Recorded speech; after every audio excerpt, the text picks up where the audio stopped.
Allez, salam, salam. J'espère que tout le monde se porte à merveille. Donc là, je vais démarrer une nouvelle série sur les recherches opérationnelles. Maintenant, quel est l'objectif ou bien pour le pourquoi de cette série? Généralement, j'ai des étudiants qui démarrent tardivement le module. Donc, des fois, je démarre le module et après 3 ou 4 séances, je reçois des étudiants qui nous rattrapent, qui viennent pour participer, qui viennent là nous rejoindre. Donc, du coup, ça devient un peu compliqué à mon niveau pour leur permettre de comprendre et ça devient aussi un peu compliqué à leur niveau pour comprendre par exemple là, les séances précédentes. Donc, du coup, avec cette série, donc chacun pourra, par exemple, là, les retardataires pourront nous rattraper. Il suffit tout simplement d'avoir la volonté de visualiser et de suivre tout ce qui sera dit dans cette série pour pouvoir pour se mettre à jour et ça permettra aussi à ceux qui assistent, à ceux qui ont quelques problèmes pour comprendre, de pouvoir se mettre à jour et aussi d'être vraiment au top. D'accord? Donc, c'est ça l'objectif. Maintenant, dans cette série, je vais uniquement parler de. Donc, là, on va uniquement parler de la résolution par la méthode du simplex. D'accord? Donc, on va d'abord traiter le cas de la maximisation, ensuite on reviendra sur le cas de la minimisation. Maintenant, après cette série, si le besoin se présentera pour la suite, comme par exemple là, comment utiliser, par exemple, comment résoudre le cas de la minimisation en utilisant par exemple le duel. Le duel, donc là aussi, en passant par le duel, c'est possible de le faire. Et aussi les autres parties, si le besoin se présentera, je ferai aussi une autre série qui va détailler, traiter toutes ces cas, voilà, toutes ces situations, mais tous ces cas-là, d'accord. Donc c'est ça l'objectif de la série, hein, d'accord. Donc c'est toujours vous permettre de pouvoir vous mettre à jour. Ok. Maintenant, donc, quand on parle de recherche opérationnelle, donc c'est un domaine, je dirais, une discipline qui est utilisée partout. Maintenant, sans le savoir, tout le monde fait appel à cette notion de recherche opérationnelle. Parce que la recherche opérationnelle, on peut l'appeler autrement. On peut l'appeler, par exemple, la science de la décision. Moi, c'est une autre appellation de la recherche opérationnelle que nous pouvons aussi appeler la science de la décision. D'accord? Donc, c'est tout simplement une discipline scientifique. C'est une discipline scientifique utilisable permettant d'améliorer les prises de décision. On peut la définir ainsi, hein, tellement simple. Ou bien aussi, on peut dire que c'est la discipline des méthodes scientifiques. C'est la discipline des méthodes scientifiques utilisables pour élaborer de meilleures décisions. D'accord? Donc, toutes ces définitions-là, c'est facile de définir. Maintenant, la dame qui va au marché avec une somme de 1000 francs, et il doit faire toutes ses dépenses dans ces 1000 francs à cette dame. Cette dame doit faire ce qu'on appelle une optimisation. Parce que si elle ne fait pas cette optimisation, elle ne pourra pas faire toutes ses dépenses dans ces 1000 francs. Donc, si dès le départ, elle commence à acheter 5 kg d'oignons, 4 kg de pommes de terre, donc du coup, elle risque de ne pas pouvoir faire. Donc, il lui faudra une organisation, il lui faudra une optimisation, il lui faudra une planification. Maintenant, tout- tous ces termes-là, tous ces éléments, on les retrouve dans ce qu'on appelle la recherche opérationnelle. Donc, cette dame-là doit faire ce qu'on appelle une rationalisation, elle doit faire ce qu'on appelle une planification, elle doit faire ce qu'on appelle une optimisation pour que toutes ces dépenses puissent se faire dans ces 1000 francs. D'accord? Maintenant, les techniques qui sont utilisées, par exemple là, dans les recherches opérationnelles, il y a plusieurs techniques qui sont utilisées, mais la technique la plus utilisée, la plus répandue, c'est ça qu'on appelle la programmation linéaire, d'accord? Donc, c'est tout simplement, c'est en quelque sorte une modélisation mathématique, d'accord? Donc, ça fait partie des branches de l'optimisation. Son objectif est de maximiser ou de minimiser une fonction numérique à plusieurs variables, sachant que ces variables aussi sont liées par des relations appelées des contraintes. Donc c'est ça en quelque sorte, hein. Donc pour ne pas encore faire, pour ne pas revenir sur le cours, donc c'est ça l'idée, hein. Donc c'est ça. Vous voyez l'importance de ce qu'on appelle les recherches, la recherche opérationnelle. Donc tout le monde a besoin de ça. Donc on cherche tous les jours, tous les jours, toutes les minutes, toutes les secondes, toutes les heures à améliorer nos prises de décision. Maintenant, pour pouvoir améliorer nos prises de décision, il faudrait qu'on soit, d'accord? Il faudrait qu'on parvienne à planifier, à faire une bonne planification, il faudrait qu'on parvienne à faire une bonne optimisation, il faudrait qu'on parvienne à faire une bonne rationalisation. Un autre exemple aussi que je pourrais prendre, une entreprise qui a 5 paquets de RAM qui doit être distribué à 5 ou à 3, ou, par exemple, aux 3 départements de l'entreprise. Donc, vous voyez ce qui se passe. Il faudrait une rationalisation, il faudrait une planification pour que, parce que c'est à partir de là qu'on saura, par exemple, là, quelle est la meilleure façon de partager ces trois. D'accord? Donc, vous voyez l'importance de cette notion ou bien de ce domaine-là. C'est vraiment, maintenant, c'est un domaine qui fait appel à la statistique et aux algorithmes. Voyez donc la puissance. Quand on parle c'est un domaine qui fait appel aux mathématiques, à la statistique et aux algorithmes. Donc vous voyez cette synthèse-là. D'accord? Un domaine qui fait appel à ces trois-là, cette synthèse, cette symbiose va nous permettre d'avoir vraiment un élément super puissant. D'accord? Donc, sans plus tarder, donc là, je vais prendre, donc on va démarrer par un programme. Maintenant, au départ, vous avez un problème qui est là. Ce problème, maintenant, le plus souvent, ce que je demande aux étudiants, c'est quoi? Le problème qu'on vous donne, il faudra le synthétiser dans un tableau. Donc, donc, on peut donner un problème, on peut donner un tableau. Si c'est le tableau qu'on vous donne, donc là, c'est bon, hein. Parce qu'il est plus simple de travailler avec le tableau que de travailler avec l'autre. Maintenant, si dès le départ on vous donne un tableau, vous êtes vraiment, c'est formidable. Donc vous partez rapidement, vous démarrez le travail.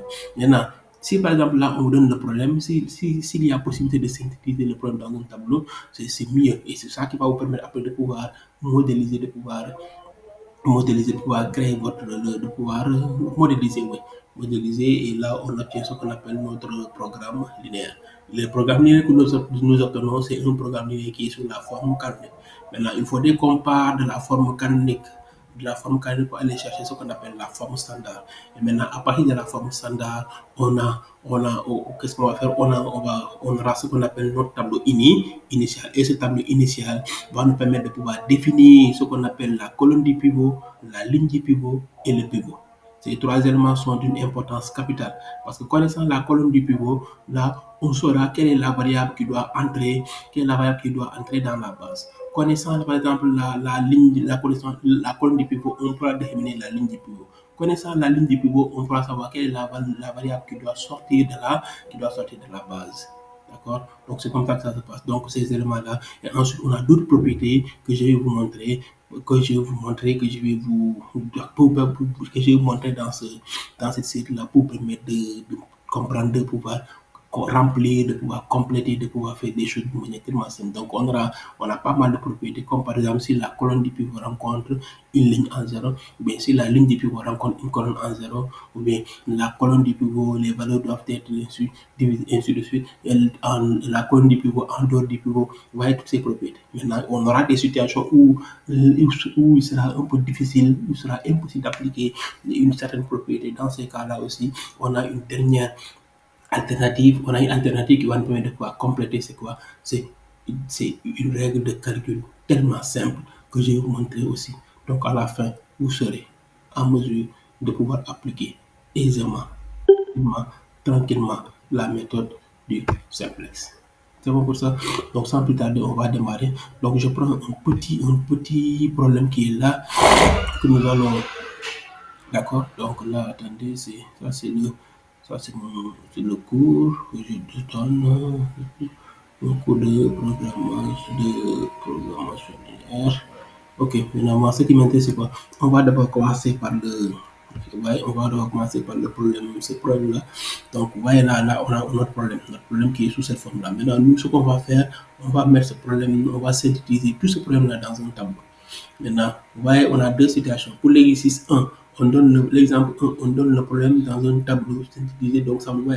Là, c'est tellement simple, tout est bien synthétisé, donc c'est facile de se retrouver, et ainsi de suite. Maintenant, là, le problème, je vais commencer d'abord par ça, ensuite on va parler de l'autre, et ainsi de suite. D'accord. Donc pour ce cas-là, vous regardez, on dit qu'un agriculteur souhaite mélanger des engrais de façon à obtenir au minimum. Donc, l'agriculteur voudrait obtenir au minimum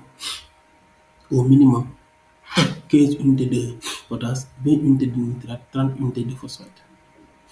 D'accord. Donc, c'est ça qu'il veut obtenir au minimum. D'accord. Donc, il achète.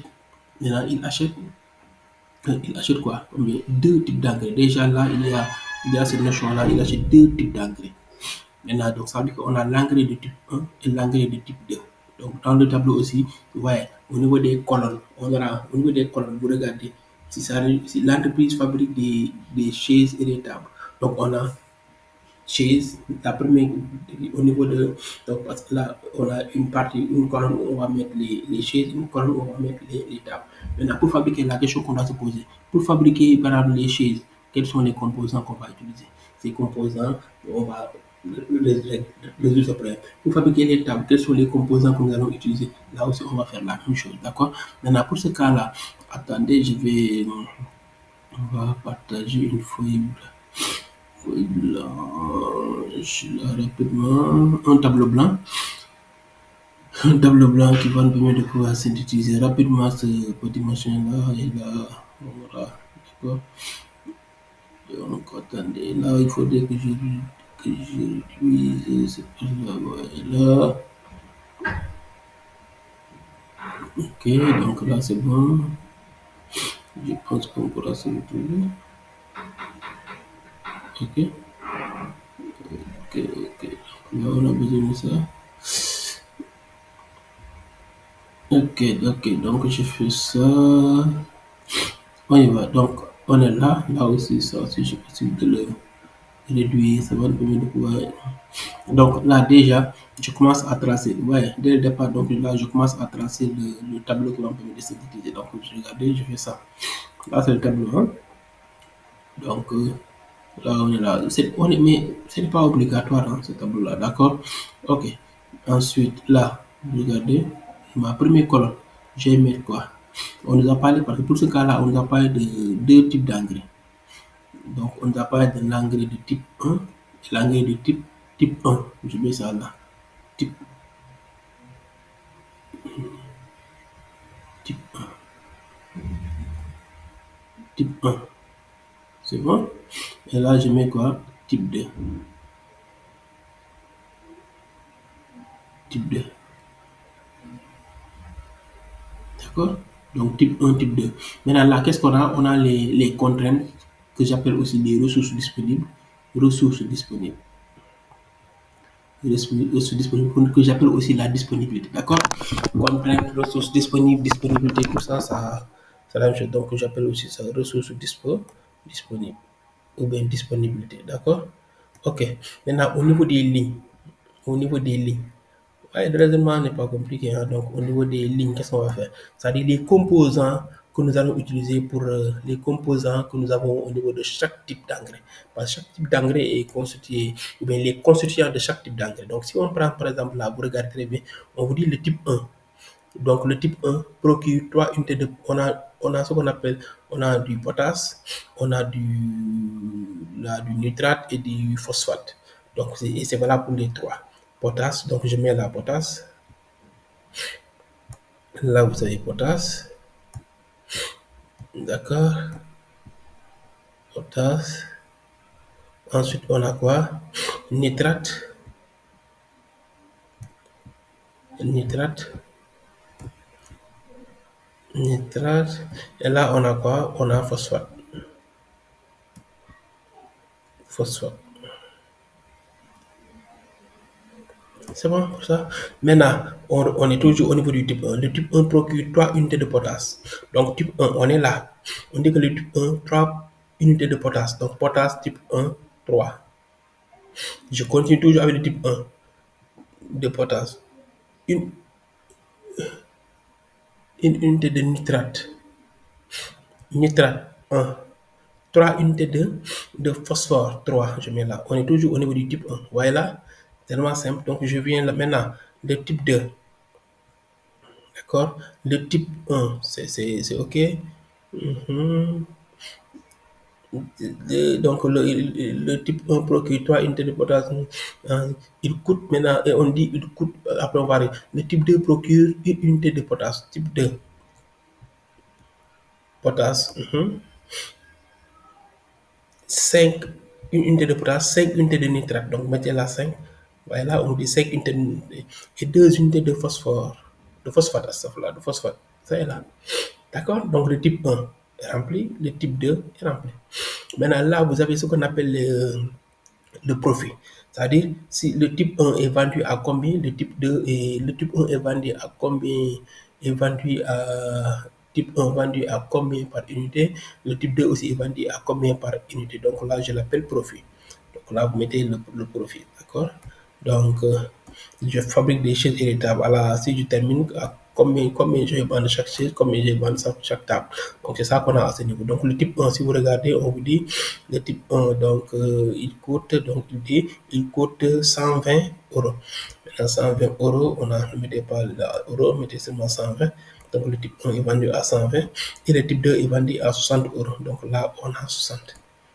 C'est bon pour ça? Maintenant, qu'est-ce qu'on là, les contraintes? Là, on est vraiment tout bon avec cette part-là. Maintenant, il reste les contraintes. Donc, dès le départ, on vous a dit que l'agriculteur souhaite mélanger des engrais de façon à obtenir au minimum 15 unités de potasse. Donc là, ça veut dire que là, il va obtenir 15 unités de potasse. 15, donc c'est les contraintes. C'est-à-dire, il ne veut pas dépasser. Il veut se limiter à 15 unités de potasse, 20 unités de nitrate, 20 unités de nitrate. On est là. Et ensuite, on a combien? 30 unités de phosphate. Donc là, on est à 30. C'est pas pour ça. Donc, ça là, on n'a rien du tout. Donc là, vous avez votre tableau synthétisé. Donc on a synthétisé notre problème. Ça, c'est le point de départ. On n'a pas encore modélisé, mais là, c'est le tableau qu'on a synthétisé. Il est plus simple de manipuler ce tableau-là que de vouloir revenir à chaque fois pour modéliser, voir, regarder, par exemple, là, le problème, qui, où est-ce que, ainsi de suite.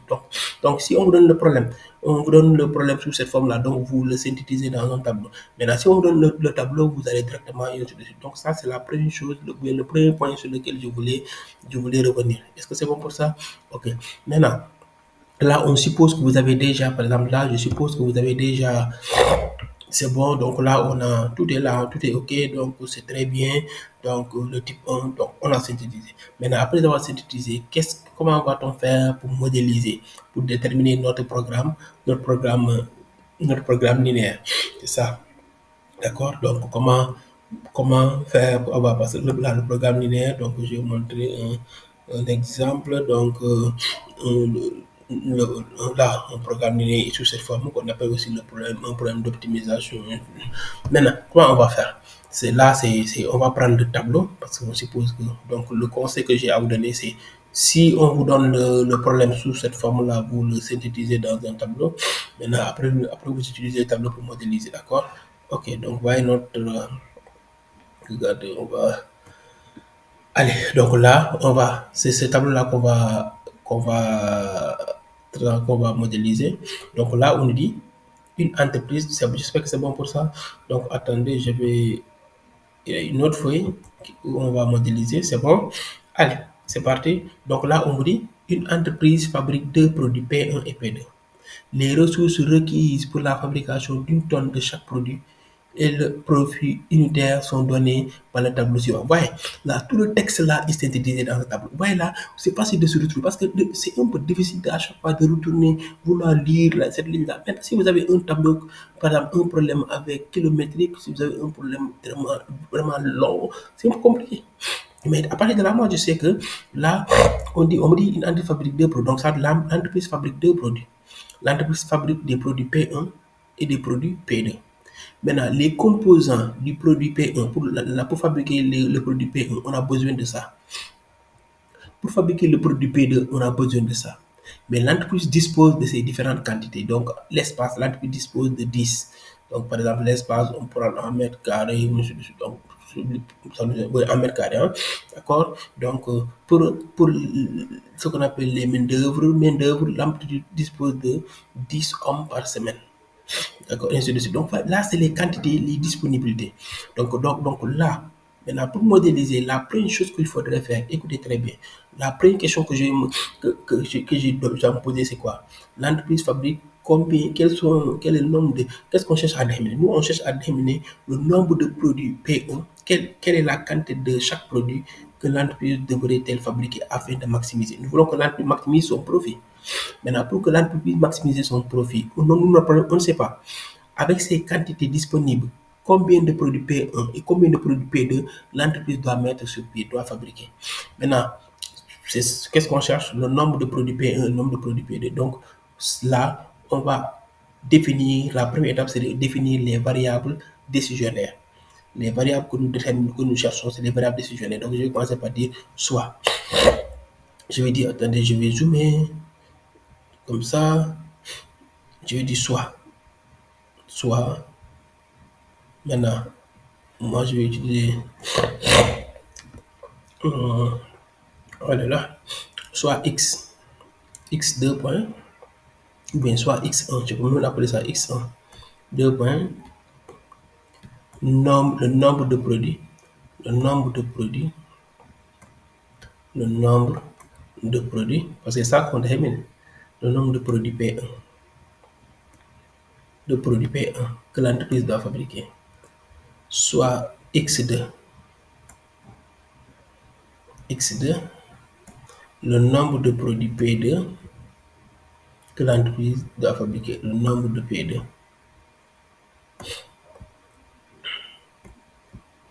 Donc j'ai dit soit x1, le nombre de P1 que l'entreprise doit fabriquer, soit x2, le nombre de P2 que l'entreprise doit fabriquer. Donc on a la première étape, c'est le choix des variables décisionnaires. Ça, c'est la première étape. Première étape pour la modélisation, pour créer le programme linéaire, c'est quoi? La première étape, c'est le choix des variables décisionnaires. Donc là, je vais synthétiser en 3 étapes, hein.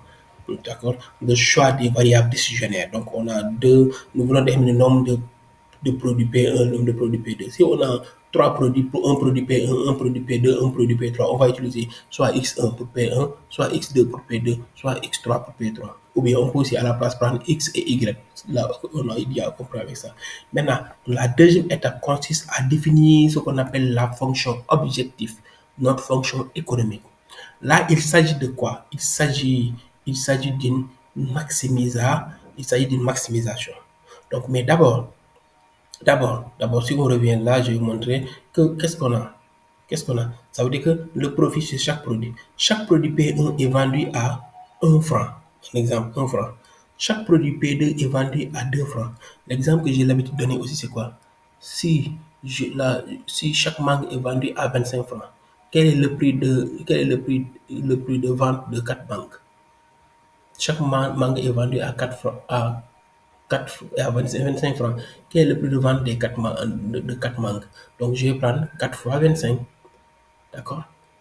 J'achète 4 mangues et 2 oranges. Chaque mangue est vendue à 25 francs. Chaque orange est vendue à 20 francs. Donc, je vais faire 4 fois 25 plus 2 fois 20 pour avoir. C'est la même chose, c'est le même travail qu'il faudrait faire. D'accord?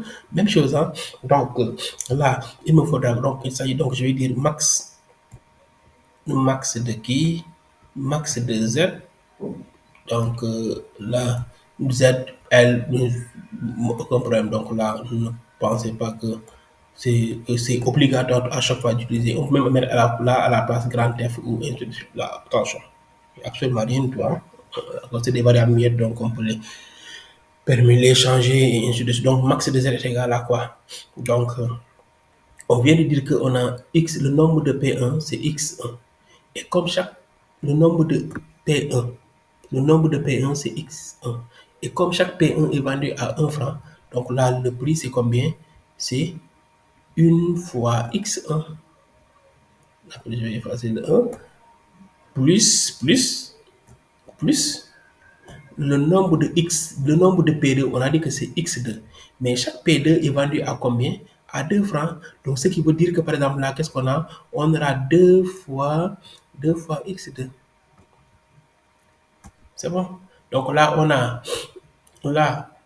le choix des variables décisionnaires.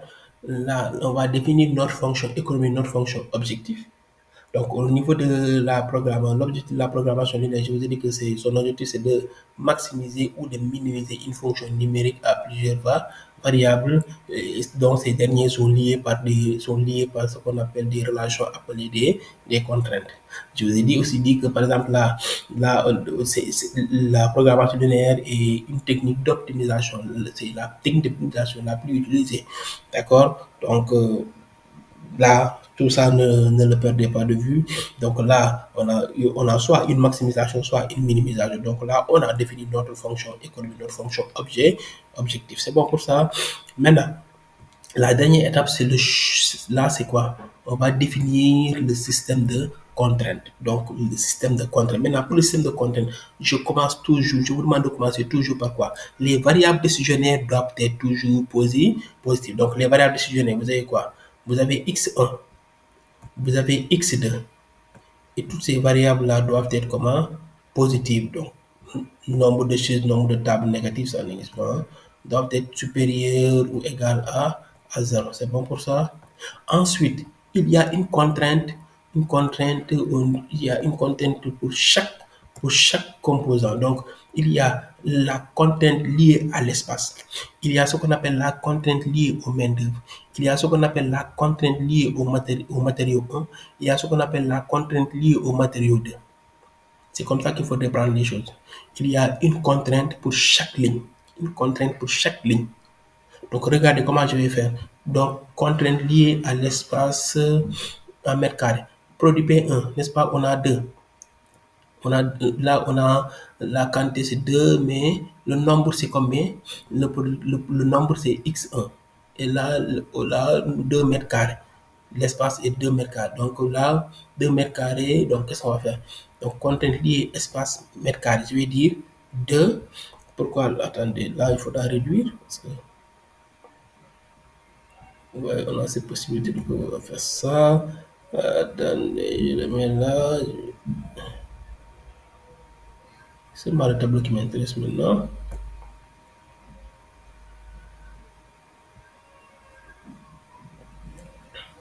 Espace mètre carré, ouais. Donc, on y va. Donc, l'espace mètre carré, là, on a 2 mètres carrés. Et le nombre de produits P1, c'est X. Donc, je vais dire 2 fois X1. Je le mets là, 2 fois X1. 2 fois X1. Je continue. Plus, qu'est-ce qu'on a ensuite? Pour le produit P2, on a 1 mètre carré. Plus 1 fois X2.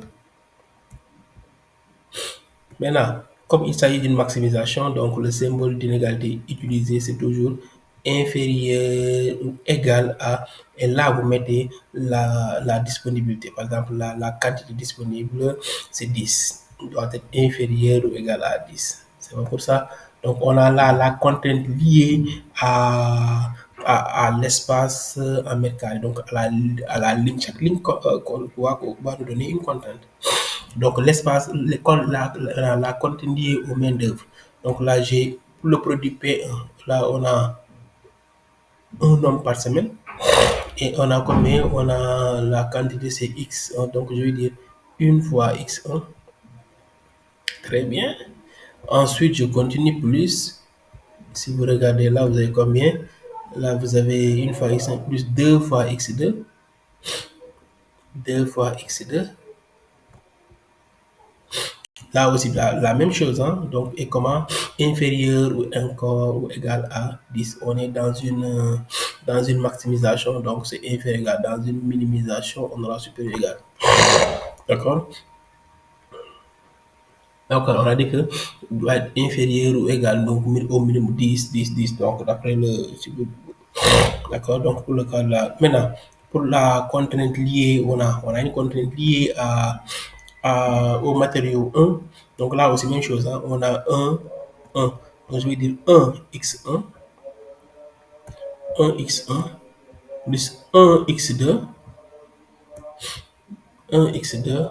Là aussi, est comment? Est inférieur ou égal à, et vous regardez, qu'est-ce qu'on a? On a 6. inférieur ou égal à 6. C'est bon pour ça? Je continue encore la contrainte liée au matériau 2. Donc, on a 1 et 3. Donc, je mets 1x1, 1x1 là. Là, je mets 3x2, 3x2. Et là aussi, si vous regardez, on vous a dit, donc là, c'est combien? Vous venez là, vous regardez inférieur égal, vous regardez la disponibilité. Inférieur égal à combien? À 12. Inférieur ou égal à 12. Là, vous avez 12. Inférieur ou égal à 12. À 12. Vous voyez? Là, on est tout bon. On est tout bon, donc c'est bon, c'est fini. Maintenant, vous n'aurez pas une contrainte liée à ça. Hein. Donc là, c'est bon. Ok, donc l'ensemble, on a ce qu'on appelle notre système de contraintes. Donc, on a notre système de contraintes. Donc là, on vient de définir notre programme linéaire. Donc, si à partir de là, on a notre programme linéaire qui est là, et ce programme est sous la forme canonique. Il faudrait le mettre sous la forme standard, ensuite définir le tableau initial et démarrer le travail. Donc là-bas, à partir de là, l'algorithme du simplex va démarrer et le travail continue. C'est bon pour ça. Donc le premier enregistrement va s'arrêter. Pour le premier enregistrement, je vais m'arrêter là. Ensuite, l'enregistrement suivant, je vais vous montrer. Je vais prendre un. Là, on sait comment modéliser. Donc là, on sait comment modéliser. Maintenant, on verra au niveau du deuxième enregistrement comment appliquer, comment résoudre en utilisant la méthode, comment résoudre le cas d'une maximisation en utilisant la méthode du simplex. C'est bon pour ça. Donc, j'espère que tout s'est bien passé. Donc, vous voyez là, c'est variable. Maintenant, les 1 là, vous pouvez les retirer. Hein. Vous pouvez ne pas les mettre et les retirer, d'accord? Donc, s'il s'agit d'une maximisation, vous dites max de Z, et ainsi de suite. Donc, si on a plusieurs, vous mettez les, si on a 3 variables décisionnaires, plus, et ainsi de suite.